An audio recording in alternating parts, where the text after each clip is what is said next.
లే, చూస్తూ చూస్తూ 3 సంవత్సరాలు గడిచిపోయాయిరా. ఈసారి జగనన్నను ఎలాగైనా గెలిపించుకోవాలి. అవునన్నా, ఈసారి ఎలాగైనా జగనన్న గెలిపించుకోవాలన్నా మనం.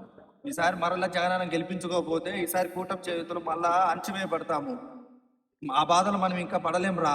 రే, ఎలక్షన్ టైం దగ్గర పడుతుంది. ఈసారి కూడా మనమే గెలవాలి. మీరందరూ ఏం చేస్తారంటే వైసీపీ వాళ్ళు ఎక్కడున్న 10 నిమిషాలలో నా దగ్గరికి తీసుకురండి. రే వైసీపీ నా కొడకలారా, అందరు ఇట్రాన్రా.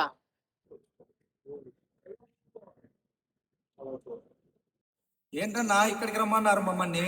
రే అన్న దగ్గరికి మీరు అందరు పదండి, అన్న మీతో ఏదో మాట్లాడాలంట. ఏంట్రా, అందరు వచ్చారా? ఇంకా ఎవరైనా రావాలా? అందరు వచ్చారన్నా. ఎలక్షన్ల దగ్గరకు వచ్చాయి. మీరు చూశారు కదా మా కూటమి గెలిచిన తర్వాత ఎలా ఉందో. ఇప్పుడు మా అందరిని ఇక్కడికి ఎందుకు తీసుకొచ్చారో? మీరంతా మా కూటమికే ఓటు వేయాలి, లేకపోతే మా గురించి తెలుసు కదా. మీ గురించి తెలుసు కాబట్టే ఈసారి మేమంతా కలిసి ప్రచారం చేసి మా జగనన్ననే గెలిపించుకుంటాం. అది మీ ఊహ మాత్రమేరా. ఈసారి గెలిచింది కూడా మేమేరా. అన్ని పథకాలు ఇచ్చావు కదరా మీకు, ఇంకా మీకేం కావాలరా? ఏం పథకాలు ఇచ్చారన్నా మీరు? సగం మీరు తిని సగం మాకు ఇచ్చారు. అన్న మీరు తల్లికి వందనం ఇద్దరికని చెప్పి ఒకళ్ళకే వేశారు, దాంట్లో కూడా 15,000లో 9,000 వేశారు. స్కూల్ డ్రెస్ కూడా సరిగా లేవన్నా, మొత్తం చిరిగిపోయా. ఏం చేయాలన్నా? కాపనరా చాలు.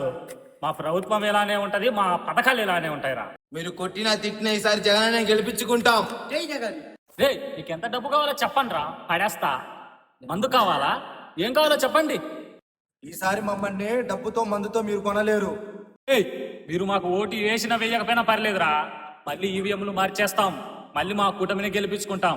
మీరు మాకు ఓటు వెయ్యలేదో మీకు ముందుగానే చెప్తున్నా, మీకు ఏ పథకం రాకుండా చేస్తా.